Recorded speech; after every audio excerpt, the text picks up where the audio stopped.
A ver, ¿cómo es posible que la mente de un niño pase de no saber qué significa ayer a entender, no sé, la antigua Roma? Pues de eso va esto. Vamos a hacer un viaje fascinante para ver cómo se va construyendo la idea del tiempo y de la historia en la mente de los peques, todo de la mano del gran psicólogo Jean Piaget. Ok, para entenderlo bien, vamos a seguir un camino con 6 paradas. Empezaremos por lo básico, las llamadas operaciones concretas, que es como el cimiento de todo. Luego veremos cómo se empieza a construir la noción del tiempo y cómo se convierte en algo, pues eso, vívido, algo muy personal. A partir de ahí pegaremos el gran salto del tiempo vital, o sea, el nuestro, al tiempo histórico. Y ya para terminar, veremos cómo se llega a una comprensión más compleja y cómo la historia se acaba conectando con otras asignaturas. Venga, empezamos. Bueno, pues todo arranca aquí. Estamos en una etapa que es, vamos, fundamental. Va más o menos de los 6 a los 12 años. Piaget le puso un nombre, el periodo de las operaciones concretas. Y es que es la base, el pilar sobre el que se va a levantar todo lo que viene después, sobre la comprensión del tiempo.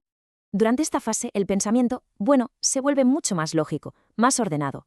Pero ojo, la palabra clave aquí es concreto. ¿Qué quiere decir esto? Pues que los niños y niñas de esta edad razonan de maravilla, pero sobre cosas que pueden tocar, que pueden ver, que pueden experimentar en su mundo, lo tangible. Y es justo aquí cuando pasa algo que es alucinante. Por primera vez, en su cabeza, dos ideas que antes estaban como mezcladas, el tiempo y el espacio, empiezan a separarse. Empiezan a pillar que no es lo mismo, que algo se puede mover muy rápido en un sitio pequeño o muy lento en uno grande. Son dos cosas diferentes. Todo este proceso de pensar en concreto es como si estuvieran construyendo una escalera, peldaño a peldaño, y al final de esta etapa han subido lo suficiente como para empezar a pensar en el tiempo ya no solo como lo que he hecho hoy, sino como un concepto abstracto, como una idea en sí misma. Vale, entonces, con esta nueva herramienta mental, con esta capacidad, ¿cómo se empieza a construir la idea del tiempo? Pues vamos a verlo, que es muy interesante. Al principio de todo, el tiempo no tiene nada que ver con relojes o calendarios, para nada. Es una secuencia súper simple y sobre todo muy personal. Está lo que pasó antes, lo que pasa ahora y lo que pasará después. Todo, absolutamente todo, gira alrededor de su propia experiencia. Y claro, ¿qué le da sentido a este antes, ahora y después? Pues algo tan sencillo como las rutinas de cada día. Desayunar, ir al cole, jugar un rato, cenar. Estas actividades son las primeras anclas, lo que da forma y significado a esa idea tan abstracta del tiempo. Y con esto, claro, empiezan a soltar palabras como ayer o mañana, pero aquí viene lo curioso. Las usan muchísimo antes de saber de verdad lo que significan. Para un peque, ayer puede ser la semana pasada o hace un mes, es simplemente lo que ya ha pasado. Y mañana es, pues, todo lo que aún no ha pasado. Partiendo de esta base tan personal, la comprensión del tiempo va evolucionando, se convierte en algo más tangible, más cercano. Es una fase que los expertos llaman el tiempo vivido.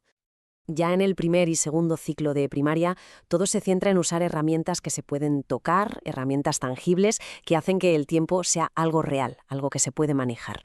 Y una herramienta fundamental en este punto es crear líneas de tiempo, pero personales. Se aprende a ordenar el propio día, la propia vida, la mañana, luego la tarde y después la noche.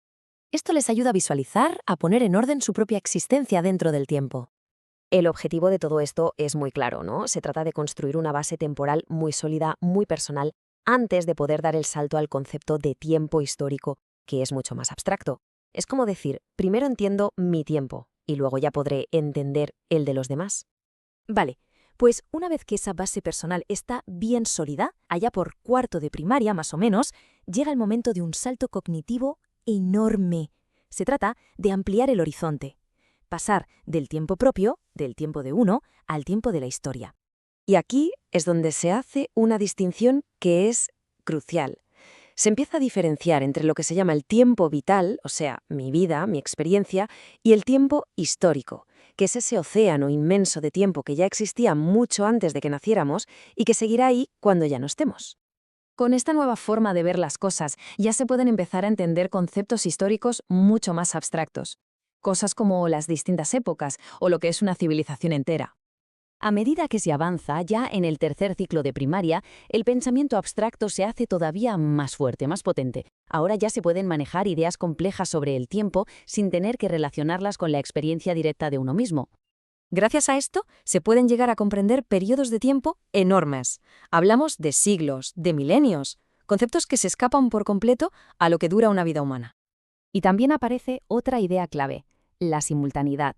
Es decir, entender que mientras en una parte del mundo estaban construyendo castillos medievales, en otra punta del planeta estaban pasando otras cosas, estaban floreciendo otras civilizaciones. Que el tiempo no pasa solo aquí, sino en todas partes a la vez. Y por último, se capta la idea de cambio, de evolución. Se entiende cómo una sociedad pasa, por ejemplo, de moverse en carros de caballos a fabricar coches, y que ese proceso no es algo que pase de un día para otro, sino que lleva su tiempo. Pero claro, entender la historia no es algo que pase en una burbuja de forma aislada. Para que la comprensión sea de verdad completa, tiene que conectarse con otras disciplinas. Hay que tejer una especie de red de conocimiento. Piénsalo, la historia necesita un escenario, un dónde. Pues bien, la geografía le da ese escenario físico. Los mapas nos sitúan, nos dicen dónde pasó cada cosa. Y las ciencias sociales, pues nos cuentan el cómo vivía la gente, cómo se organizaban en esos sitios y en esos tiempos. Y es curioso porque la forma en que se enseña todo esto es un reflejo del propio desarrollo de la mente.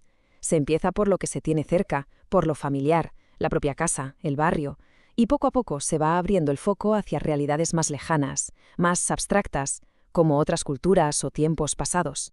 Claro, entender todo este proceso, todo este camino, nos deja con una pregunta clave sobre la mesa. Sabiendo que todo, absolutamente todo, empieza por construir una base personal del tiempo que sea sólida, ¿cómo podemos preparar mejor a los que vienen para dar ese salto tan bestia, ese paso del mi tiempo al inmenso y abstracto mundo de la historia? La respuesta a eso, desde luego, podría cambiar la forma en que enseñamos.